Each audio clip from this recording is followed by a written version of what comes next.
एक ऐसी बीमारी है जिसका नई चीज़ जो सामने आ रही है कि उसका एजेंट क्या है। तो जो हमारे इन्फ्लुएंजा रिलेटेड सिम्टम्स है, चाहे ILI के मरीज़ हों, सारी के मरीज़ हों, सर्दी जुकाम बुखार निमोनिया के मरीज़ हों, फ्लू रिलेटेड सिम्टम्स के मरीज़ हों, इनके नंबर में क्या कोई चेंज आ रहा है, यानी बढ़ोतरी हो रही है क्या? ज़्यादातर ऐसा होता है कि हम किसी भी चीज़ को किसी भी चीज़ से कंपेयर करके देखते हैं और उसी से समझते हैं कि ये कितना ज़्यादा खतरनाक है।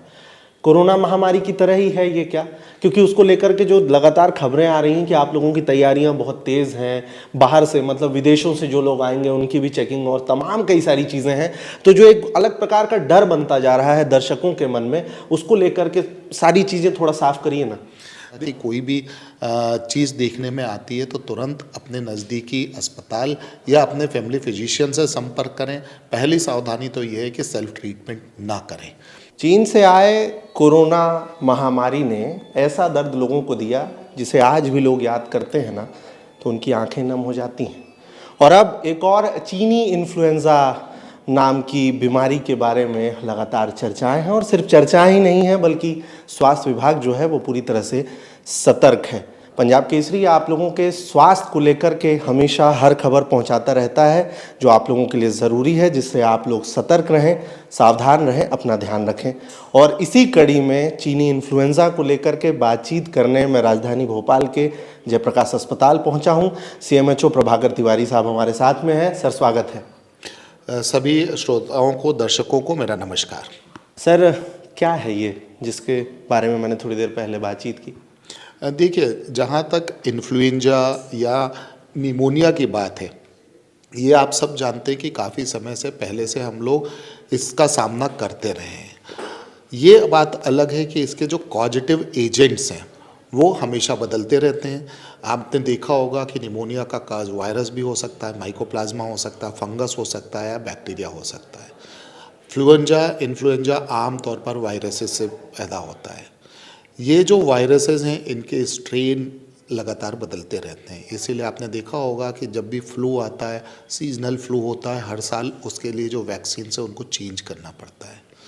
तो अगर हम मोटे तौर पर देखें तो चाहे हम उसको इन्फ्लुएंजा कहें या निमोनिया कहें, पुरानी बीमारी है। कॉजेटिव एजेंट बदलने के कारण उसका जो सिम्टोमेटोलॉजी है वो कुछ बदल सकती है, उनके ट्रीटमेंट में कुछ परिवर्तन हो सकता है, पर मोटे तौर पर ये एक ऐसी बीमारी है जिसका नई चीज़ जो सामने आ रही है कि उसका एजेंट क्या है।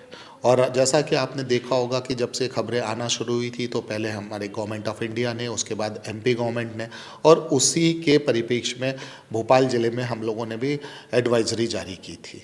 अगर एडवाइज़री की बात करें तो इसमें दो हिस्सों में हम उसको बांट सकते हैं। पहली चीज़ तो जो हमारे इन्फ्लुएंजा रिलेटेड सिम्टम्स है, चाहे ILI के मरीज़ हों, सारी के मरीज़ हों, सर्दी जुकाम बुखार निमोनिया के मरीज़ हों, फ्लू रिलेटेड सिम्टम्स के मरीज़ हों, इनके नंबर में क्या कोई चेंज आ रहा है, यानी बढ़ोतरी हो रही है क्या? दूसरे, इनके प्रेजेंटेशन में कोई चेंज आ रहा है क्या? और तीसरी चीज़, क्या इनकी सीवियरिटी में कोई परिवर्तन आ रहा है क्या? इन सब चीज़ों की निगरानी हमारा जो IDSP है, डिजीज सर्वेलेंस प्रोग्राम, वो IHIP पोर्टल के माध्यम से कर रहा है। जो इस एडवाइजरी का दूसरा पार्ट है कि हम अगर बाई चांस चाइना जैसी बीमारी हमारे यहाँ देखने को मिलती है तो हम कितने तैयार हैं। तो आपने देखा होगा, जैसे आपने खुद ही अभी बात की कि कोविड के समय हम लोगों ने अपनी तैयारियों को और पुख्ता किया था। अस्पतालों में नंबर ऑफ़ बेड्स बढ़ाए थे, ICUs में नंबर ऑफ़ बेड्स भी बढ़ाए, ICUs की संख्या बढ़ाई, बच्चों के लिए पीडियाट्रिक ICU डेवलप किए, ऑक्सीजन की अवेलेबिलिटी सुनिश्चित की, लिक्विड ऑक्सीजन प्लांट्स और ऑक्सीजन जनरेशन प्लांट्स लगाए, और इसके साथ साथ टाइमली मेडिसिन्स और कंज्यूमेबल्स जैसे PPE किट्स वगैरह, इनकी सबकी उपलब्धता सुनिश्चित करने का प्रयास किया। और उसके कारण जो हमारा हेल्थ सिस्टम है वो इतना स्ट्रेंथन्ड है कि अगर कभी ऐसी कोई आवश्यकता पड़ती है, भोपाल ज़िले में मैं कम से कम कह सकता हूँ कि अगर कभी भी आवश्यकता पड़ती है तो हमारा सरकारी और प्राइवेट का सिस्टम इतना रोबस्ट है कि हम आराम से इसका सामना कर पाएंगे। सर ज़्यादातर ऐसा होता है कि हम किसी भी चीज़ को किसी भी चीज़ से कंपेयर करके देखते हैं और उसी से समझते हैं कि ये कितना ज़्यादा खतरनाक है। कोरोना महामारी की तरह ही है ये क्या? क्योंकि उसको लेकर के जो लगातार खबरें आ रही हैं कि आप लोगों की तैयारियां बहुत तेज़ हैं, बाहर से मतलब विदेशों से जो लोग आएंगे उनकी भी चेकिंग और तमाम कई सारी चीज़ें हैं, तो जो एक अलग प्रकार का डर बनता जा रहा है दर्शकों के मन में, उसको लेकर के सारी चीज़ें थोड़ा साफ करिए ना। देखिए, दर्शकों को मैं सिर्फ एक चीज़ की सलाह देना चाहूँगा कि हमें इससे डरने की ज़रूरत नहीं है, पर सतर्कता और सावधानी बरतने की ज़रूरत है। आपने देखा होगा कि कई बार, जैसे आपने पिछले समय में भी देखा होगा कि कभी हम बर्ड फ्लू का नाम सुनते हैं, कभी दूसरे किसी फ्लू के वेरिएंट का नाम सुनते हैं, और निमोनिया तो आमतौर पर हमारे यहाँ पर सर्दी के मौसम में देखा ही जाता है। तो अगर रेस्पिरेटरी सिस्टम से संबंधित इस तरह की कोई भी बीमारियाँ, जैसे सर्दी, जुकाम, बुखार या सांस लेने में तकलीफ़ होना या सांस की रफ्तार बढ़ना, इस तरह की कोई भी चीज़ देखने में आती है तो तुरंत अपने नज़दीकी अस्पताल या अपने फैमिली फिजिशियन से संपर्क करें। पहली सावधानी तो ये है कि सेल्फ ट्रीटमेंट ना करें, सावधान रहें, सतर्क रहें। और दूसरी चीज़, अगर डॉक्टर किसी पैथोलॉजिकल टेस्ट की एडवाइस करते हैं या रेडियोलॉजिकल टेस्ट जैसे सीटी स्कैन या एक्सरे की एडवाइस करते हैं, तो उसको ज़रूर फॉलो करें। अपने आप कोई डिसीज़न ना लें।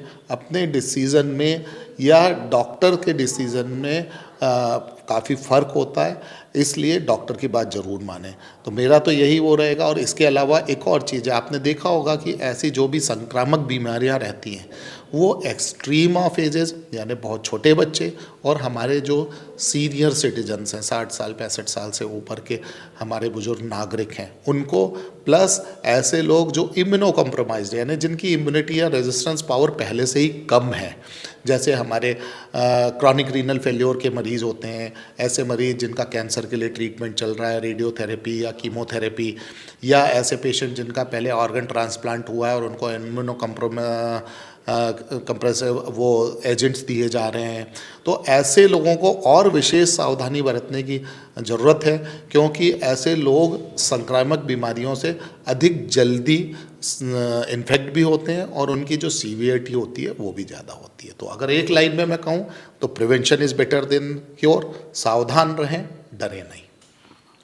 मौसम बदल रहा है, अचानक से बारिश आ रही है, ठंड एकदम से बढ़ी है, क्या इस चीनी इन्फ्लुएंजा में ये सपोर्ट करेगा? इस पर बहुत ज़्यादा खास ध्यान रखना होगा।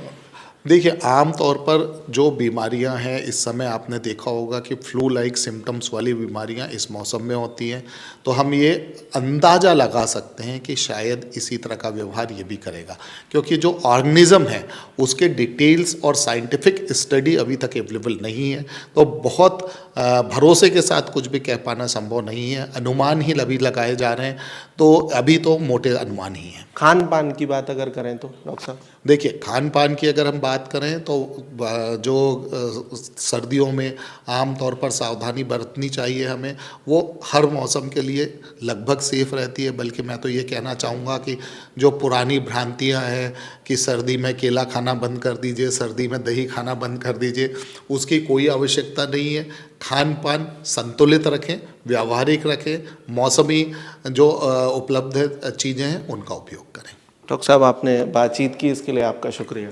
धन्यवाद। और मैं सभी दर्शकों से अनुरोध करूंगा, किसी भी बीमारी से डरे नहीं, सतर्क रहें, स्वस्थ रहें। तो डॉक्टर साहब ने वो सब कुछ कह दिया जो शायद आप लोगों के लिए ज़रूरी है, जिससे आप लोग सावधान और सतर्क रहेंगे। ऐसी ही खबरों के लिए लगातार ग्राउंड ज़ीरो पर बना हुआ हूँ, और कमेंट बॉक्स पर मेरी और कैमरे के उस पार जो अंकित है ना, उनकी निगाहें भी रहती हैं, तो सहयोग भी करिएगा। भोपाल से आप सबका विवान। हमसे जुड़े रहने के लिए हमारे YouTube चैनल को सब्सक्राइब करें और नई वीडियो की नोटिफिकेशन के लिए बेल आइकॉन को दबाएं। अगर आप ये वीडियो Facebook पर देख रहे हैं तो लाइक जरूर करें और ज्यादा से ज्यादा शेयर करें। धन्यवाद।